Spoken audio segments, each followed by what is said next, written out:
Hey guys, what's going on? This is Shadow, and today I'm going to be doing a deck profile of my Harpie deck for February 2021.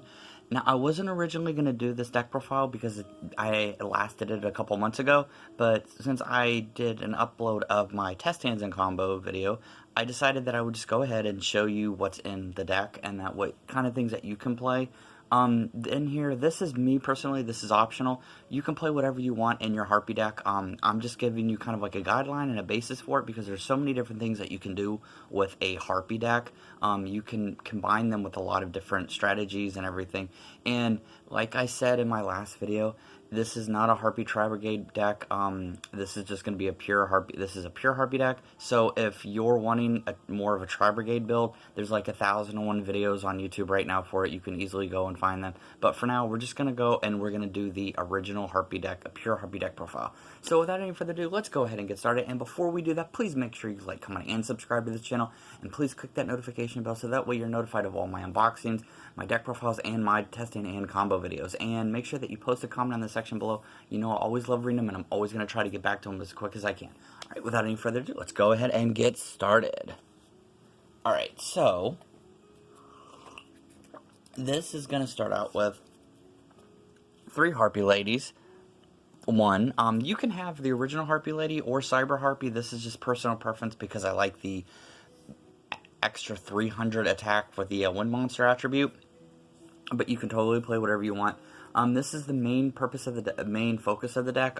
This is what you would get out using Elegant Egotist.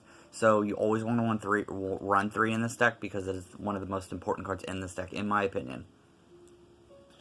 Alright, and then next you've got 3 copies of Harpie Channeler. Harpie Channeler is really good because by discarding a Harpie card, you can special summon a Harpie monster from your deck in defense position. What makes that really cool is that you can special summon a Harpie Perfumer, and she will allow you to get an Elegant Egotist. And then from there, you can get 3 monsters at once, presumably if you don't have anything else to play. Also, you can get a Harpie's Pet Dragon if you want, because Harpie Pet Dragon can be special summoned this way too, and she can modify her level to be a level 7, so you can have 2 level 7s on the field and go into your Exceed plays for Draco Sack or any of the other rank 7s that you have. Alright, so then we've got 3 copies of Harpie Perfumer, and I am just really glad they finally reprinted this, because this was like out of my league before. Harpie Perfumer is great because when she is normal or special summon, you can add a spell and a spell or trap from your deck that list Harpie Lady Sisters, meaning Elegant Egotist, and add it to your hand, and then she can keep going with that. So that's what makes her really, really good, is she's able to pull Elegant Egotist if you don't have Hysteric Sign or the actual Elegant Egotist card from in your deck or from in your hand. You can actually add it, which makes it really, really valuable. Okay, so we've got 3 copies of Harpie Oracle. Harpie Oracle is awesome because she is like Harpie Perfumer, except when she's in the graveyard, you can get a spell or trap from your graveyard and add it to your hand. Also, if you control a level 5 or higher Harpie monster, you can special summon this card from your hand. So, if you have a Harpie's Pet Dragon on the field, presumably that's what you're going to want to do. You can special summon her from your hand. And then also with the secondary effect, if this is normal or special summoned, I probably said that, and I apologize. If it's normal or special summoned, you can add a spell or trap that lists Harpie Lady Sisters from your graveyard and add it back to your hand. Okay, so we've got 3 copies of Harpie Harpist. Harpie Harpist is great because she's essentially going to be your searcher too for this deck. When she's in the graveyard at the end phase of the turn that she was sent there, you can grab a level 4 Winged Beast type monster from your deck and add it to your hand. Meaning you can get Harpie Channeler again, you can get a Perfumer, Oracle, you can get, even if you wanted, you could get even Harpie Queen, Harpie Dancer. It does not matter. That's what the great thing about this deck. She searches for pretty much everything in this deck. Alright, and then I've got 3 copies of Harpie Queen. Now, you only have to run 2 of these if you want, or you don't even have to run any of them at all. I like it because you discard her from your hand to add a Harpie's Hunting Ground from your deck to your hand, and that's a good way to kind of pop spells and traps on your opponent's side of the field if it's your turn and they have stuff set. I like running 3 because she's a 1900 beat stick, which is still really, really good. Alright, and then we've got Harpie Dancer. Harpie Dancer is Really good for the bounce effect, because when you normal summon her, you can send her back to the hand to normal summon a additional Harpie monster. So if you send her back to the hand, you can either choose to normal summon her or normal summon another Harpie monster from your hand. And if you have Harpie's Hunting Ground, you can pop 2 cards for the price of 1. Okay, and then last for the Harpie monsters, we've got Harpie's Pet Dragon.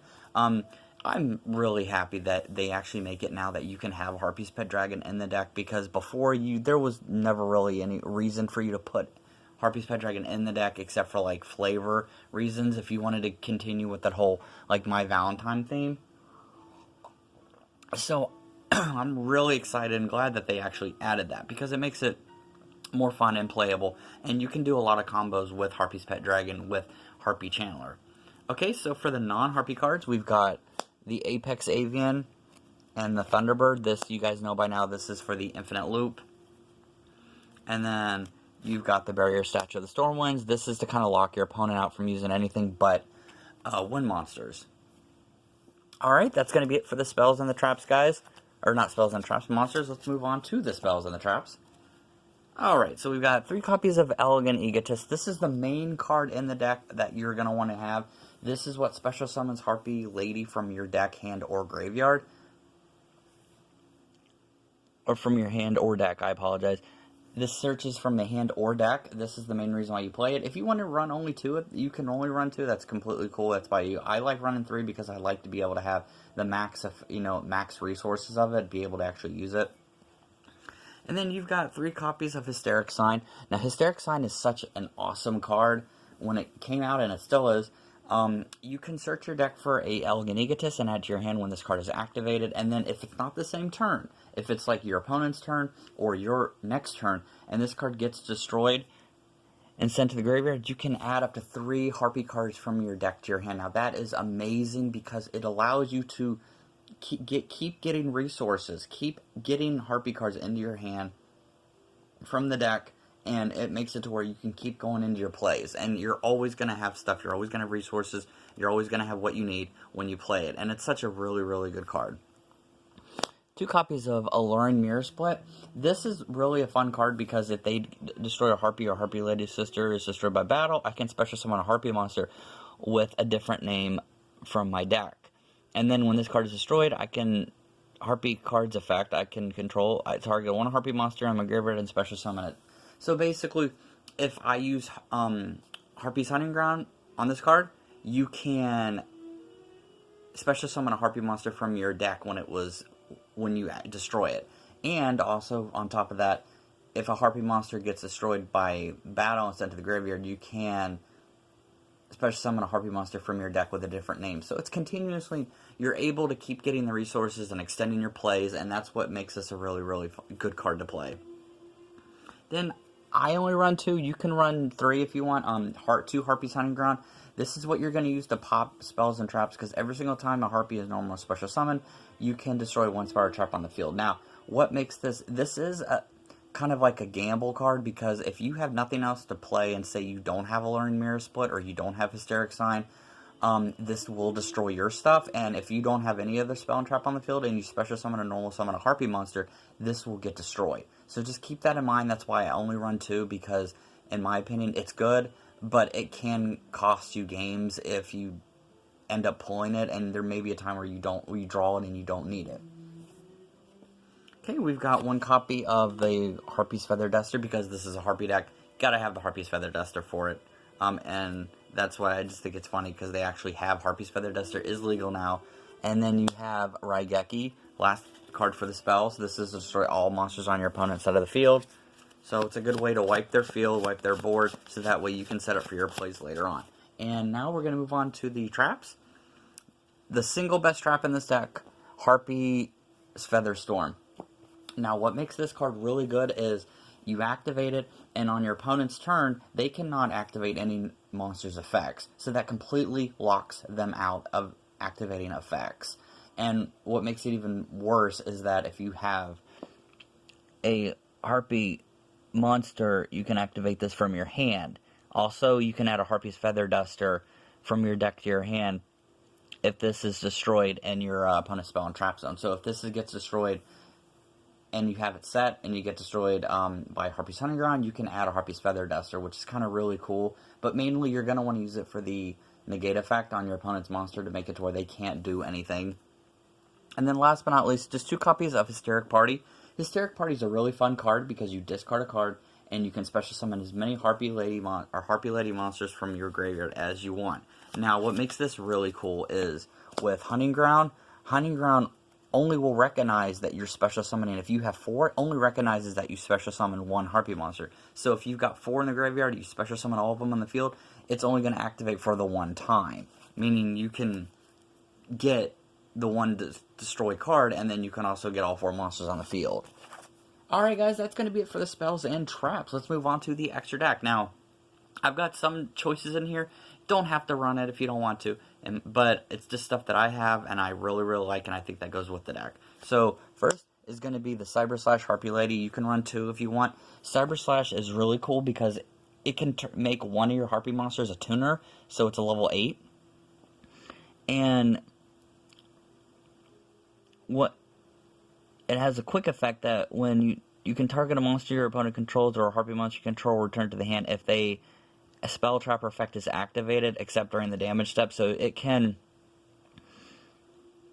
bounce back cards on your opponent's side of the field, making her actually really, really valuable, because if you have a Harpie monster and you want to send it back to the hand, you can send that back to the hand, and then you can send something else from their field back to the hand. Okay, so then we have Phantom Knight Dracosack. This creates 2 Phantom Beast tokens, and this is really good to set up for your plays to fill up your board, so that way you can go into some more Bird of Sovereignty, you can go into Union Carrier, or you can just go into multiple plays with this.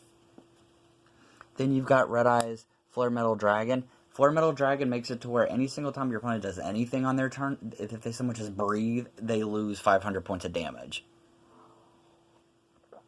And then you have Gaia Dragon, the Thunder Charger. This is just my personal preference because it's another rank 7 that has piercing damage. So, I mean, it's a 2600 with piercing damage. You can't really go wrong with that. There may come a point where your opponent's playing like a lockdown or something, and you need to be able to get to their life points. You play this card, you can do piercing damage, and that's going to kind of throw them off.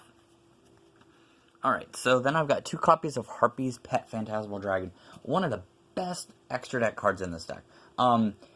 It cannot be targeted. Your Harpie monsters, this and your Harpie monsters cannot be targeted by spells, traps, or effects, or attacks your opponent controls. The only way to get this thing off the field is if they play like Raigeki or Dark Hole or something and just do like a complete board wipe, because they're not targeting them. They're destroying everything they're destroying the monsters on the field, so they're not targeting them specifically. Harpie's Pet Phantasmal Dragon can attack your opponent directly, and every single time that it does, or every single end phase of your turn, you have to detach a material. So potentially, if you've got a really good hand and you're able to get it, you can get 3 direct attacks off on your opponent, making them lose 6k before it doesn't have any more exceed material on it. And you can run 2 if you want, or run 3 or 1 if you want. I'm running 2 because, you know, I may want to do the effect again, and getting 2 of these on the field at the exact same time is so annoying, especially for your opponent. Then you've got Ice Beast Zephyron. You don't have to run this either. I like because it negates all my opponent's monster effects during my turn, and it gets 300 attack for each monster on the field that its effect was negated. Tornado Dragon to destroy spells and traps. Lightning Chidori to destroy set cards. Castel to pop cards back to your opponent's deck. And then for the Link Monster guys, I've got 2 Harpie's Conductor. Harpie Conductor is awesome because if a Harpie monster is controlled will be destroyed by battle card effect, I can destroy 1 spell or trap I control instead. So she redirects the monster being destroyed to one of my spells and traps, which, as you guys know, Harpie's Hunting Ground, Alluring Mirror Split, Harpie's Featherstorm, if you had it on the field, that benefits you. And you can only activate 1 of these effects per turn. And then if another face-up Harpie monster returns to the hand, except during the damage step, I can target a special summon monster my opponent controls and return that target too. So she bounces cards back to the hand as well. So, remember, you can only do it once per turn, but it's still a really, really good effect. I definitely, especially the first effect, because it makes it to where it destroys one of your stuff instead of destroying your Harpie monsters, so that's really good and beneficial to you. Then you've got Smorgasbord of Sovereignty. This is really good. This is going to go into your Union Carrier combo, or your Barrier Statue of the Stormwinds. Smorg basically makes it to where the wind monsters cannot be destroyed by card effects, and every single end phase of your turn, you can special summon a monster up to a number of unadjacent, unoccupied spaces on the board. So say that you have nothing on the board, you can special summon Apex Avian, and it's every single end phase of your turn and your opponent's turn. And then Union Carrier is what you're going to use to get into your infinite loop that you would want to get with Apex Avian and Thunderbird, because you use Union Carrier and you equipped a monster from your deck to it.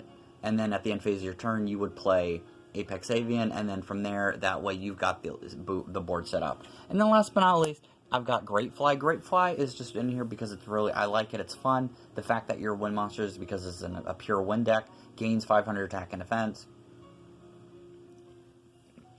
And that when it is sent to the graveyard by battle by card effect, you can add a wind monster with 1500 less attack from your graveyard and add it back to your hand, which I always thought was really, really cool, just because it's just a little fun little tech card. Alright, that's it for my deck profile, guys. I hope you guys enjoyed it. I apologize if I was stumbling and fumbling a little bit on here. But I hope that this was educational for you, and if it suggests that maybe you want to get a Harpie deck. This deck can be somewhat expensive, especially some of the cards in here, but if you're able to play your cards right and just get the singles, then you shouldn't really have a problem. Just be on the lookout for certain deals. Always be on the lookout for deals and stuff that you see online. I go to a number of places. Mainly, I just go to eBay and like Amazon and stuff because it's super quick. You can go to TCG Player, Pro Play Games, all those other sites and stuff, and get products and everything in there. But I just personally go to eBay and Amazon because it's the easiest to access, and they always usually have cards for prices for really, really good deals. Alright, that's going to be it for this deck profile, guys. I hope you guys enjoyed it, and also, I've got some special things coming up for you. I'm going to be doing a booster box opening next week, so expect that if it gets here. I'm hoping it gets here. It's on its way with the wife. So you're going to have me and my wife going to be opening up the Phantom Rage booster box. So look forward to that. And then also, I'm going to be having a Goki deck profile video coming up soon, maybe in the next week or so. And look forward to that, and look forward to the test stand video that I'm going to communicate along with that, because it was a really fun. I was actually doing some test stands on my own for it, and it's really, really fun. Goki decks actually have a lot of potential. They're just unrecognized a lot of times. They're always usually outclassed by other decks, but Goki decks are really, really fun to play with, and they're just really, an all-around, they're a really good, solid archetype. Alright, so with that, I hope you guys enjoy this video, and I'll see you guys next time. Later.